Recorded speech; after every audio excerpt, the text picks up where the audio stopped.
Eu acho que o governo Lula, exemplo do que fez nos últimos 14 anos, está acelerando o processo de quebrar o Brasil. Né? O que eles fizeram em 14 anos, eles aperfeiçoaram e estão fazendo num tempo muito menor. Nós estamos vendo a repetição do que aconteceu e o que levou em 2015 a maior catástrofe econômica da história brasileira desde 1948. Mas as pessoas parecem que não fazem conta e o ministro parece que não tem responsabilidade quando fala. Esse foi o escalonamento feito na PEC. Pagou, o que o Haddad está dizendo, Vera, e vamos ser claros aqui, porque a população está nos ouvindo, o que o Haddad está dizendo é que 92 bilhões é em função do governo passado, são 32 bilhões. Ele está dizendo que esses 92 bilhões foram jogados para frente pela PEC dos precatórios. Ele não explicou isso não, Vera. Ele afirmou o seguinte... Fala, pessoal, quero deixar essa entrevista aqui com o senador Rogério Marinho. Entrevista exclusiva, bacana, sensacional. Quero deixar aqui, vocês vão ver a lapada que ele vai dar no desgoverno Lula e vai falar algumas coisas que o governo esconde. Você sabe muito bem disso. Vai falar também sobre a questão da anistia, Alexandre de Moraes, que está passando por cima das leis. Então, quero deixar esse vídeo completo aqui para vocês conferir. Antes, deixa aquele like. Se não tiver inscrito aqui no canal, inscreva-se, deixa o like, curte, comente, compartilha e bora assistir esse conteúdo agora. Desde 1889 para cá, mais de 40 processos de anistia foram implementados no Brasil. A própria presidente Dilma Rousseff só é presidente da República porque foi anistiada. O Brizola e o Miguel Arraes foram governadores de Estado porque foram anistiados. O José Disseu, o José Genuíno, para não me expandir muito, tantos outros parlamentares, tantos outros cidadãos... um período de volta de uma ditadura com um período em que não houve nenhuma ruptura institucional. Vera, eu estou falando de mais de 40 processos de anistia que aconteceram em momentos distintos do nosso país. Mas foi uma anistia pactuada para voltar mais de 40 processos de anistias que, em nosso momento, se você for levar em consideração a narrativa que foi estabelecida pelo próprio Supremo Tribunal Federal, na palavra emitida pelo Alexandre de Moraes, escrita nas decisões, a política de apaziguamento é ignóbil. Ou seja, ele está falando da tradição republicana. A política de apaziguamento é ignóbil, ela gera processos como aconteceu com o Chamberlain e o Hitler. Então, ele está dizendo o seguinte, que metade da população brasileira que votou diferente do que votou no atual governo, não, ele não está dizendo isso. A política de apaziguamento é ignóbil e que se você apaziguar, você vai levar no futuro a um processo de nazismo ou de coisa parecida ao nazismo. Mas quem invadiu o Congresso querendo mudar o resultado de uma eleição estava fazendo algum tipo de apaziguamento? Vera, veja bem, se você levar em consideração o que aconteceu no país, eu estou colocando um processo histórico. Eu estava em 2017, quando a Praça dos Três Poderes foi invadida violentamente por milhares de manifestantes de esquerda que quebraram e depredaram prédios públicos. Eles não foram condenados a 17 anos de prisão. Nem se disse que eles queriam tomar o governo. Como é que se toma o governo num domingo, com mulheres, com crianças, com velhos?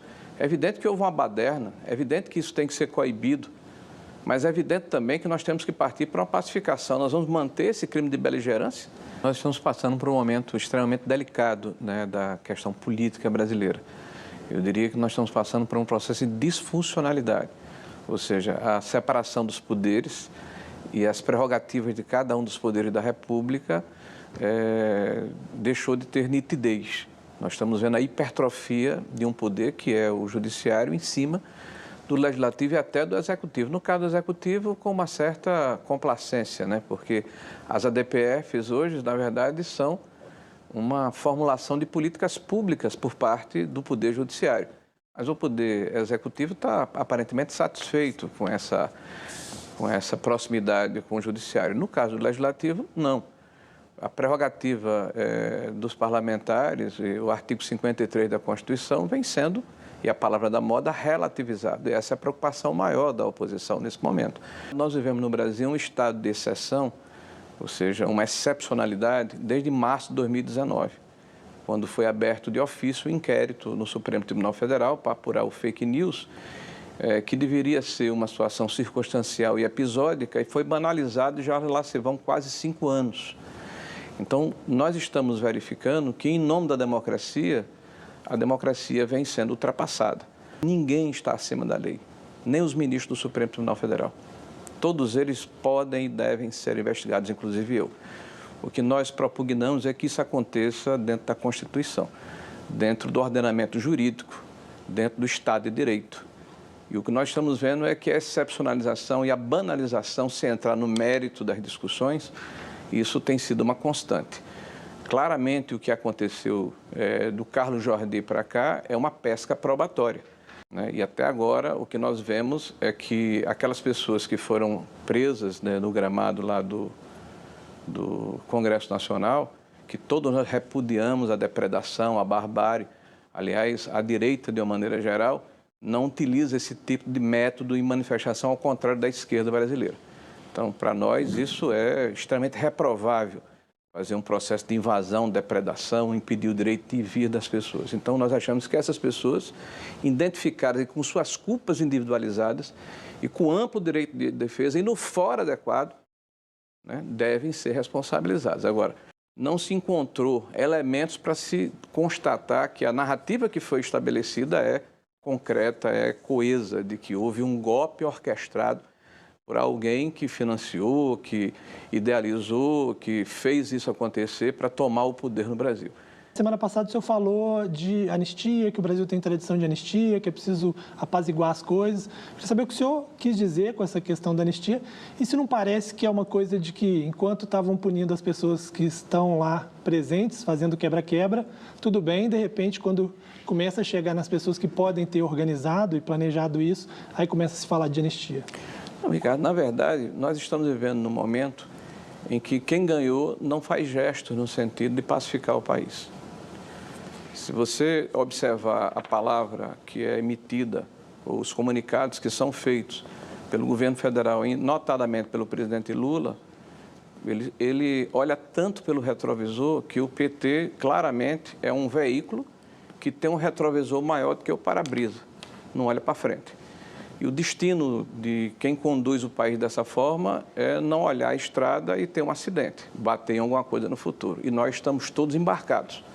Infelizmente, o que está acontecendo agora é esse processo acelerado de querer se reescrever a história e fazer de conta que o Partido dos Trabalhadores não assaltou o Brasil, né? Não fez o que fez na história recente.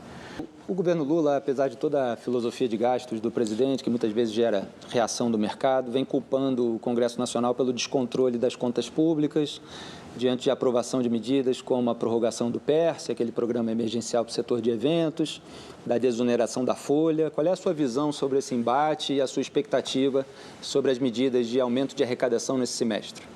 Eu acho que o governo Lula, exemplo do que fez nos últimos 14 anos, está acelerando o processo de quebrar o Brasil. O que eles fizeram em 14 anos, eles aperfeiçoaram e estão fazendo num tempo muito menor.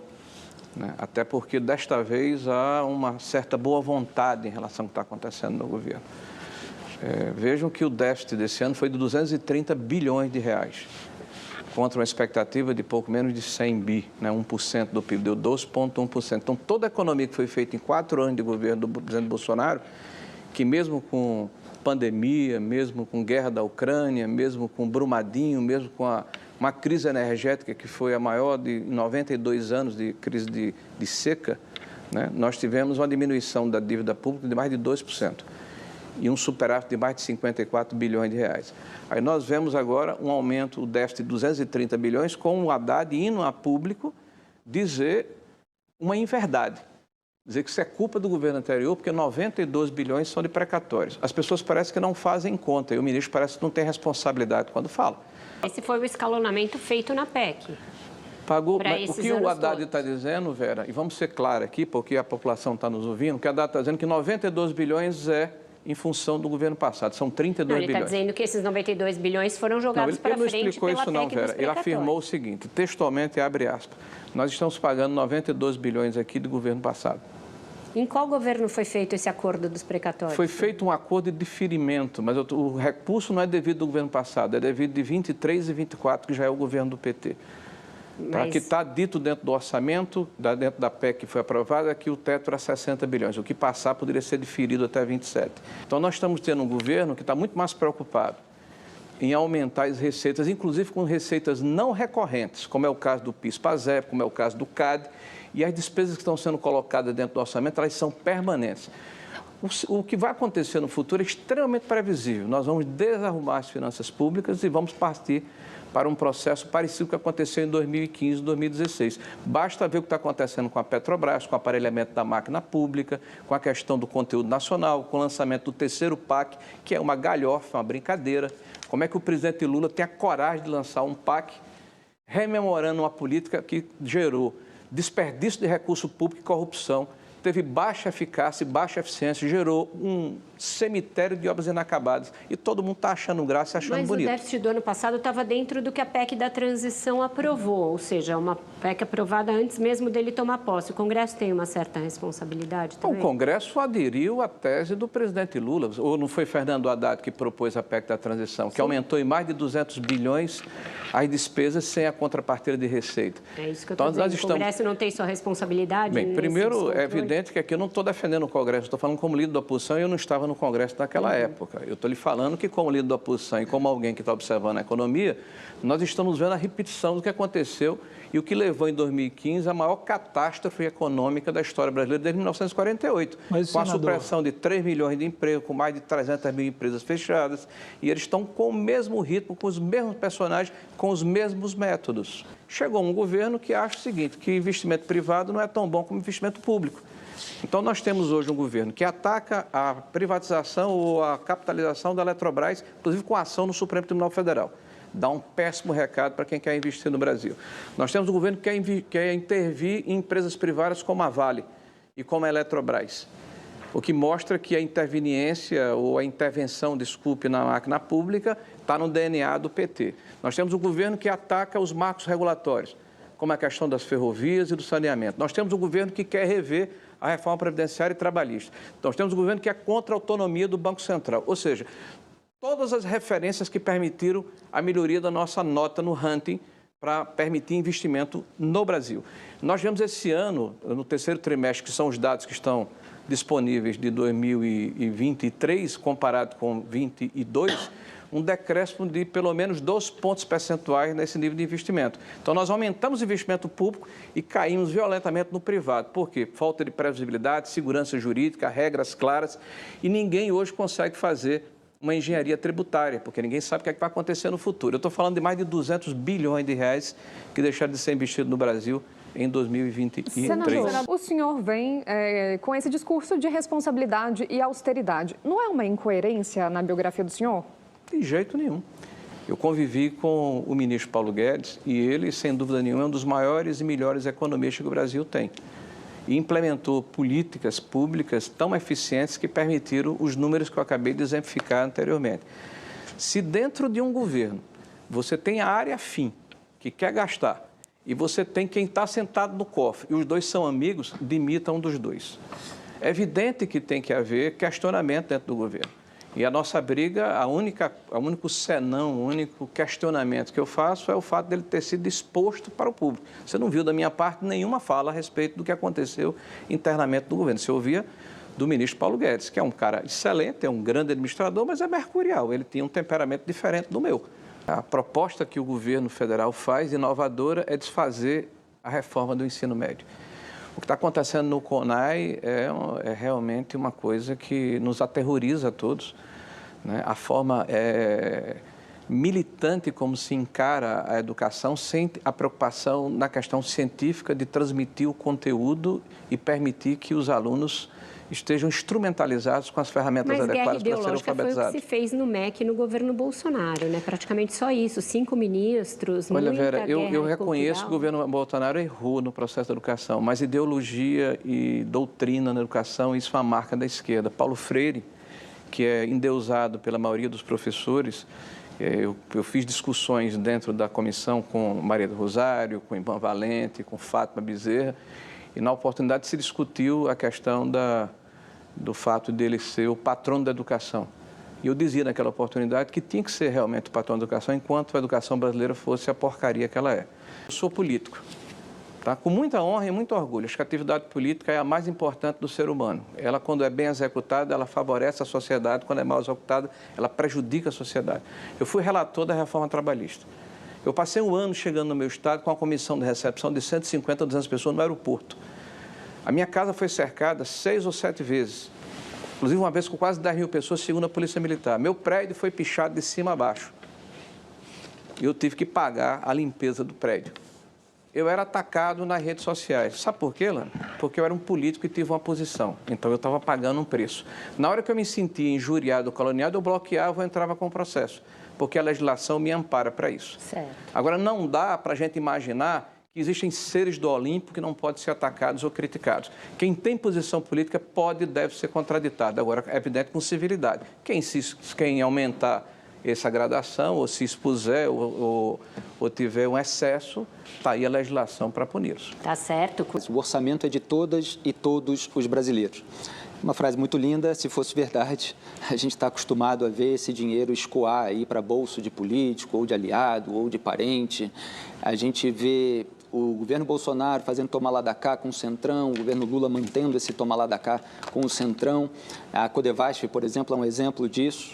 O comando indicado pelo Bolsonaro foi mantido pelo Lula. Por lá escoa emenda, houve escândalo de sobrepreço, muitas vezes nesse mecanismo que a Vera apontou como orçamento secreto, que continua maquiado, sim, no governo Lula.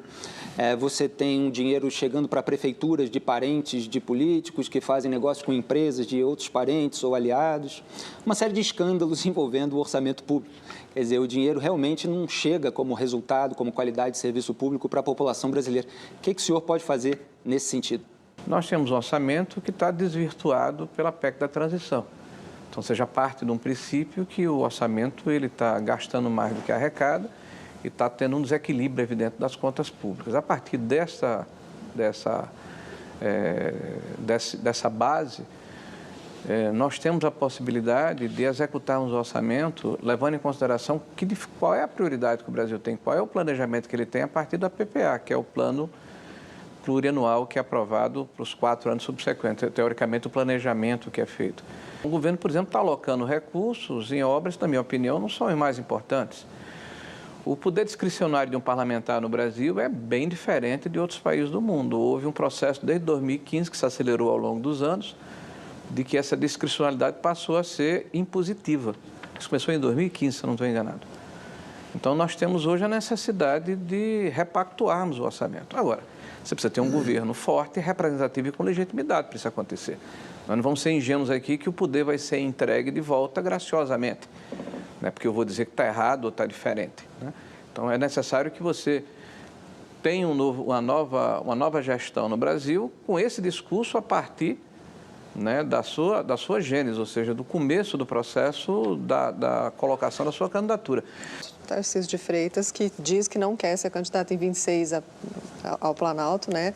Mas sorridente ali no palco, com gritos da plateia, volta para o PT, Tarcísio. Essa sedução petista preocupa? De jeito nenhum. Eu conheço Tarcísio, conheço bem Tarcísio. Na época em que ele foi ministro, nós tínhamos um relacionamento fora, inclusive, do Ministério. Ele, como governador de São Paulo, a gente tem conversado sempre. E o fato de ele ser uma pessoa civilizada, simpática, né, que tem esse tipo de comportamento, eu diria, um pouco mais afável, né, do que se pretende que as torcidas olham para... você tem que ter sempre uma cara fechada, né? Tarcísio tem muita convicção do que ele representa, do que ele é, de onde ele chegou, da maneira como ele chegou a ser governador do estado de São Paulo, né, da gratidão que ele tem ao presidente Bolsonaro, a oportunidade que ele teve de ser ministro de Estado, de servir ao Brasil, né? Então, não tenho dúvida nenhuma que ele, em 2026, vai marchar do nosso lado. Agora, é evidente que o PT tem uma enorme vontade de contar com um quadro como o dele, porque Lula, ao longo de 30 anos, não conseguiu, ao contrário de Bolsonaro, fazer liderança, né? Ele é como aquele mandacaru, ele sobe, ele cresce, mas não nasce nada em volta. O Bolsonaro está muito tranquilo em relação a Tarcísio, né? Eles conversam sempre. Eu acho que quando tem uma relação política com alguém em que qualquer dificuldade ou qualquer incompreensão, você tem uma conversa imediata, as coisas ficam absolutamente resolvidas. Agora, se você tem uma desconfiança de alguém e deixa essa desconfiança agraçar, crescer, isso pode gerar realmente um processo ruim, que não é o caso de Tarcísio com Bolsonaro. Mas o fato é que o presidente Bolsonaro, ele vai continuar, sim, candidato, ele é a maior liderança da direita, né? E caso a justiça, ao final, transitar de julgado, entenda que ele não pode ser candidato, aí nós vamos nos debruçar sobre outra alternativa. Agora, a direita tem, é evidente, isso é público e notório, lideranças expressivas de caráter nacional, né, que vão ajudar tanto a reeleição de Bolsonaro, como poderão ser candidatos no futuro. O Tarcísio, o Zema, o Ratinho, né, quem mais? Algum dos filhos do Michele? O governador do Goiás, o Caiado. Então, você tem um grande número de pessoas. Aqui eu estou dizendo aqui os mais evidentes. E essa especulação sobre a Michele? O que eu sei da Michele é que ela preside hoje o PL Mulher com muito brilho, com muita capacidade, né? Tem feito um trabalho extraordinário, ela tem um talento natural. Eu assisti 2 eventos com ela, um negócio impressionante a comunicação que ela consegue ter. E, a princípio, ela é pré-candidata, se houver o caso. No futuro, provavelmente ao Senado, lá no DF. Gabriel. E se você quiser aprender a fazer de 2 a 5 mil reais, clica no link no primeiro comentário fixado. Lá tem uma aula gratuita te ensinando passo a passo de como fazer de 2 a 5 mil reais aqui na internet. Isso é totalmente possível. Sem enrolação, não é jogo, não é tigrinho, não é aposta, nada disso. É uma aula totalmente gratuita. Clica no link, tá lá no primeiro comentário fixado e também aqui na descrição. Lá tem uma aula te ensinando como você fazer com o seu telefone na sua casa, passo a passo. Eu tenho certeza que se você aplicar o que está ensinando naquela aula, você vai ter bons resultados, como eu estou tendo. De 2 a 5 mil reais por mês, você pode fazer, desde que você estude e aplique o método da maneira como está lá. Quando a pessoa vê esse senador, ele gesticulando, articulando, né, ele verbalizando ali, você vê que ele tem uma boa oratória, né? Não é à toa que é senador. E eu estava prestando atenção também, a maioria daqueles senadores, se não todos, eles têm uma boa oratória também, né? A maioria dos senadores que estão ali é juiz, é advogado, promotor, é policial federal. Então, se tem uma coisa que eu posso olhar e dizer que eles têm crédito, pelo menos nisso, os senadores e muitos deputados, é na questão de serem bem estudados. Pronto. Só isso mesmo que eu dou crédito a eles. Mas, em outras coisas, eles são uma vergonha com relação a assinar o impeachment de Alexandre de Moraes. É como o Rogério Marinho disse, não é tão simples assinar um impeachment de Alexandre de Moraes ou de qualquer ministro. Por quê? Porque tem que haver mobilização das pessoas, tem que haver uma grande pressão em cima dos senadores, porque do jeito que está, os senadores não estão nem aí para assinar impeachment de Moraes, para tirar Moraes. É por isso que ele faz o que quer. É por isso que ele é investigador, é promotor, é juiz, é advogado, ele é quem julga, ele é quem condena, então ele é quem faz tudo. Enquanto isso, os outros senadores, a maioria está tudo assim, de braço cruzado, nem aí. Todo mês está recebendo cascalho. Outros que têm pendência nas costas são aqueles que nem assinam, porque sabe, se assinar, os ministros começam a fazer investigação, começam a tirar da gaveta as pendências. Então, na cabeça deles funciona dessa forma. Eu não mexo com vocês, vocês não mexem comigo e fica tudo certo. Infelizmente, essa é a triste realidade dentro do Senado Federal, dentro da Câmara dos Deputados. Ou você pensa que ali é uma cúpula de deputados e senadores honestos, pessoas que... Não. A maioria, eu não sei dizer, mas eu boto de 80% a 90% dos senadores e deputados que estão ali tem ficha suja. Ficha suja no sentido que eu digo é pedalada, caixa 2, laranja, é um monte de coisa, rachadinha, então é um monte de coisa. Você viu, o exemplo disso foi o Janones esses dias. Janones, né, foi o que foi descoberto que não sofreu a cassação, por sorte, do Boulos resolveu tirar ele. Mas uma grande parte ali que ninguém sabe faz caixa 2, né? Dinheiro que era para estar indo para os estados e municípios, eles botam dentro do bolso. Não é à toa que muitos deles têm fazenda, viagem de avião particular, primeira classe, carro blindado, segurança. Tudo com dinheiro dos nossos impostos. Nós é que paga a mordomia desse povo. Aí quando nós olhamos para o Supremo Tribunal Federal, é inacreditável. É segurança, é carro blindado, é apartamento, é tudo. Tudo nós que paga e custeia a vida luxuosa daqueles juízes. Para quê? Para depois eles passarem por cima da Constituição, como o Alexandre de Moraes está fazendo, e aí perseguir, e só persegue um lado, só persegue a direita. Perseguir, prender, calar. Então, o não sei o que é que passa na cabeça de Alexandre de Moraes, principalmente dele. Os outros são coniventes, mas principalmente dele. Eu não sei o que é que passa. Talvez ele está se achando o máximo. Ele está se exaltando demais. Mas tomara que ele não se exalte tanto, porque um dia vai vir uma agulha e furar essa bolha. Aí você vai ver esse balão murchar. Mais cedo ou mais tarde, ninguém sabe quando. Se ele não sofrer uma justiça que o coloque ele no devido lugar aqui na Terra, pode ter certeza, um dia ele vai se ver diante de Deus e vai prestar conta de tudo isso que ele está fazendo, que na minha opinião é muita coisa ilegal. Infelizmente. Mas fazer o que, né? Esse é o Brasil. Infelizmente. É como perguntaram ao ministro do Supremo Tribunal Federal. Ministro, o roubo compensa no Brasil? Ele ficou sem ter o que dizer. Como que quisesse dizer. Compensa. Essa é a triste realidade. O Brasil, no ranking mundial aí dos países mais corruptos, o Brasil está quase beirando o primeiro lugar. E no índice de países que não tem uma justiça efetiva, que não está combatendo corrupção, está lá no 100º, não sei quanto lugar. É uma vergonha. Mas essa é a triste realidade, né? A Lava Jato, que perseguiu, não. Que prendeu um monte de gente com o Sérgio Moro, mas disseram que o Sérgio Moro era imparcial, mas prendeu um monte de gente. Muita gente devolveu dinheiro, teve delação. Como foi um negócio que foi imparcial? Como é que nós podemos dizer que a Lava Jato não foi justa? Se as pessoas que foram presas e condenadas à prisão devolveram o dinheiro que roubaram.